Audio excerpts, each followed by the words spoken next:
doing? 16 মাসের সন্তানটা যখন তালা দিয়া ঘরে ক্ষুধার তীব্র জ্বালায় একা একা চিৎকার করছে, তখন অন্যদিকে তার মা হোটেলের বন্ধ রুমে বয়ফ্রেন্ডের সঙ্গে তৃপ্তি সুখে চিৎকার করছে। ঠিক 10 দিন সমুদ্র সৈকতে উল্লাস ও নিজের কামনা মিটানোর পর 33 বছরের ইরা ফিরে নিজের বাড়িতে। আর এদিকে তার 7 কেজি ওজনের সন্তান এখন 700 গ্রামে পরিণত হয়েছে। তবে ইরা তো বেশ খুশি, কত না মজা মস্তিতে কেটে গেল দিনগুলো।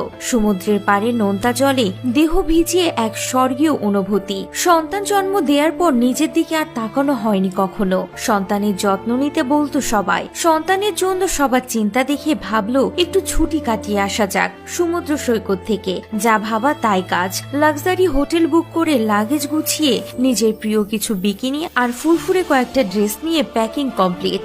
সঙ্গে নিল তার পছন্দের আইপ্যাড,